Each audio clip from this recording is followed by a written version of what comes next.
బీహార్లో భరత్ తివారీ అనే ఒక 28 ఏళ్ల కుర్రాడు ఉన్నాడు. చూడడానికి చాలా నార్మల్ అబ్బాయిలా ఉంటాడు. కానీ ఇవాళ బీహార్ స్టేట్తో పాటు వార్తల్లో ఎక్కడ చూసినా ఈయన గురించే మాట్లాడుకుంటున్నారు. ఎందుకంటే ఏ తప్పు చేయని ఎలాంటి క్రిమినల్ హిస్టరీ లేని ఈ కుర్రాడిని పోలీసులు ఎన్కౌంటర్ చేసి చంపేశారు. అసలు ఏ క్రిమినల్ రికార్డ్ లేని చదువుకున్న ఒక కుర్రాడి చేతికి ఆ గన్ ఎలా వచ్చింది? గన్ కింద పడేసి చేతులెత్తి నేను సరెండర్ అవుతున్నా అని చెప్పిన తర్వాత కూడా పోలీసులు ఎందుకు అతని గుండెల మీద కాల్చి చంపారు? పోలీసులు చెబుతున్న సెల్ఫ్ డిఫెన్స్ వెర్షన్ నిజమా, లేదా వాళ్ళ ఫ్యామిలీ చెప్తున్న దానిలో నిజం ఉందా? ఈ క్వశ్చన్స్ అన్ని తెలియాలంటే మనం కొంచెం వెనక్కి వెళ్తే బీహార్లో భోజ్పురి డిస్ట్రిక్ట్లో ఉంటారు మన భరత్. అసలు ఎన్కౌంటర్ చేసే స్థాయి రౌడీ షీటర్ ఏం కాదు ఈయన. ఏ పోలీస్ స్టేషన్లో కూడా ఈయన మీద ఒక చిన్న క్రిమినల్ కేసు కూడా లేదు.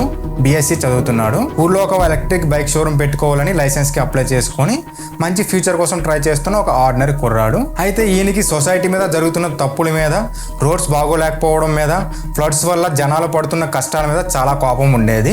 ఆ కోపంతోనే సోషల్ మీడియాలో ఎప్పుడూ వీడియోస్ చేస్తూ క్వశ్చన్స్ అడిగేవాడు. భగత్ సింగ్ అంటే పిచ్చి, అలాగే బగేశ్వర్ బాబాకి పెద్ద ఫ్యాన్ ఈయన. ఈ సిస్టంతో నేను ఒక్కనే ఫైట్ చేస్తాను అని ఎప్పుడు చెప్పేవాడు. సో ఇంత మంచి ఆశయాలు ఉన్న కుర్రాడి చేతికి ఆ నాటు తుపాకీ అంటే మన లోకల్ కట్ట ఎలా వచ్చింది అనేది ఒక పెద్ద క్వశ్చన్ మార్క్. అసలు కేవలం ఒక ఫేస్బుక్ లైవ్ చూసి పోలీసులు అతను ఎందుకు అరెస్ట్ చేయాలనుకున్నారు? ఇక్కడే చాలా మందికి ఒక డౌట్ వస్తుంది, ఆ లైవ్లో అంతలా ఏం జరిగిందని. అయితే జూన్ 16వ తేదీన భరత్ తన ఫేస్బుక్లోకి వచ్చాడు. చేతిలో ఒక ఇల్లీగల్ వెపన్ కూడా ఉంది. కేవలం గన్ చూపించి ఊరుకోలేదు. ఆ వీడియోలో పోలీసులకి, సిస్టమ్కి ఒక ఓపెన్ ఛాలెంజ్ విసిరాడు. ఈ సిస్టమ్ అంతా పాడైపోయింది, నన్ను ఎవరు ఏం చేయలేరు అన్నట్టుగా ఒక అగ్రెసివ్గా మాట్లాడాడు. పబ్లిక్ ప్లాట్ఫామ్లో ఒక ఇల్లీగల్ వెపన్ పెట్టుకొని ఇలా ఓపెన్గా బెదిరించడం అనేది లా ప్రకారం చాలా పెద్ద క్రైమ్. ఆ వీడియో క్షణాల్లో వైరల్ అయిపోయింది. ఒక సామాన్య కుర్రాడు గన్ పట్టుకొని వీడియో చేస్తే పోలీసులు ఏం చేస్తున్నారని పబ్లిక్ నుంచి, సోషల్ మీడియా నుంచి ప్రెజర్ పెరిగింది. దాంతో ఇది బీహార్ పోలీసుల ప్రెస్టీజ్కి ఒక పెద్ద ఛాలెంజ్లా మారిపోయింది. వెంటనే లోకల్ పోలీసులు అతన్ని అదుపులోకి తీసుకుందామని వాళ్ళ ఇంటికి వెళ్ళారు. కానీ భరత్ అప్పుడు కూడా తగ్గలేదు. తన దగ్గర ఉన్న పిస్టోల్ని ఏకంగా పోలీసుల మీదకే గురిపెట్టి బెదిరించాడు. పోలీసుల మీదకే గన్ గురిపెట్టడం అనేది చాలా చిన్న విషయం కాదు. కుర్రాడు ఏదో ఆవేశంలో ఉన్నాడు, సర్లే అని వదిలేయడానికి వీల్లేని పరిస్థితికి ఆ ఇష్యూ వెళ్ళిపోయింది. ఎందుకంటే వాడి చేతిలో ఇల్లీగల్ వెపన్ ఉంది, పైగా పోలీసులకే ఎదురు తిరిగాడు. దీంతో పై ఆఫీసర్ల నుంచి ప్రెజర్ పెరిగింది. కుర్రాడు డేంజర్గా మారక ముందే ఎలాగైనా అతన్ని అరెస్ట్ చేసి వెపన్ని స్వాధీనం చేసుకోవాలని డిసైడ్ అయ్యారు. అందుకే మామూలు పోలీసులతో కాకుండా ఏకంగా ఎస్టీఎఫ్ టీంని రంగంలోకి దించారు. ఇక్కడే అసలు స్టోరీ టర్న్ తీసుకుంది.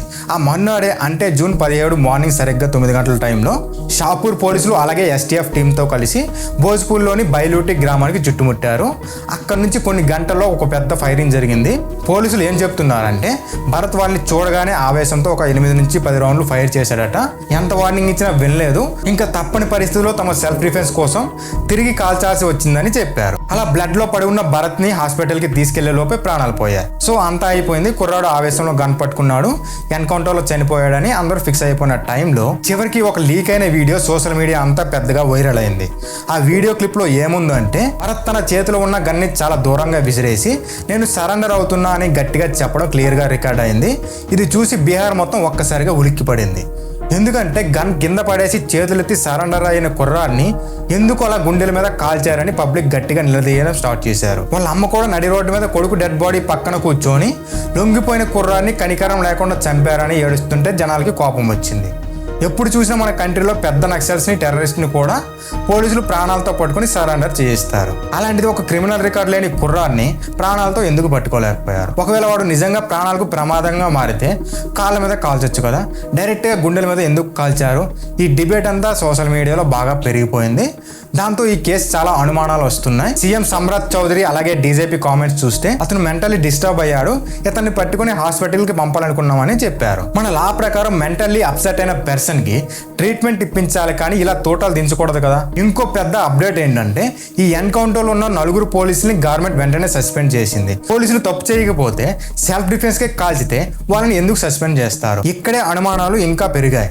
స్వయంగా గవర్నమెంట్ లో ఉన్న లీడర్స్ కూడా ఈ ఎన్కౌంటర్ ని తప్పు పడుతున్నారు. అసలు ఈ ఇష్యూ ఎక్కడికి వెళ్తుందో ఎవరికి అర్థం కావడం లేదు. ఇప్పుడు అందరి ఫోకస్ పోస్ట్ మార్టం రిపోర్ట్స్ అలాగే ఫోరెన్సిక్ రిపోర్ట్స్ మీద ఉంది. పోలీసులు అసలు ఎంత దూరం నుంచి కాల్చారు, బుల్లెట్స్ ఎక్కడ తగిలాయి అనేది బయటకు వస్తే కానీ నిజం తెలియదు. ఒకవేళ భరత్ సరెండర్ అయిన తర్వాత కాల్చితే మాత్రం అది చట్టం దృష్టిలో ఎన్కౌంటర్ కాదు, మర్డర్ అవుతుంది. ఇది కేవలం భరత్ తివారీకి జరిగిన అన్యాయం మాత్రమే కాదు, రేపు మనలో ఎవరికైనా జరగవచ్చు. తప్పు చేస్తే శిక్ష వేయడానికి కోర్ట్స్ ఉన్నాయి, కానీ ఇలా ప్రాణాలు తీసే రైట్స్ ఎవరికీ లేవు. మరి ఈ టోటల్ టాపిక్ గురించి మీరు ఏమనుకుంటున్నారు? ఇది నిజంగా పోలీసుల సెల్ఫ్ డిఫెన్సా లేదా ఫేక్ ఎన్కౌంటరా? మీ ఒపీనియన్ని కామెంట్లో చెప్పండి. అలాగే ఇన్ఫర్మేషన్ నచ్చినట్లయితే ప్లీజ్ సబ్స్క్రైబ్ చేసుకోండి, పక్కన ఉన్న బెల్ ఐకాన్ అయితే ఆన్ చేసి పెట్టుకోండి. మీకు ఫర్దర్గా నోటిఫికేషన్స్ వస్తాయి.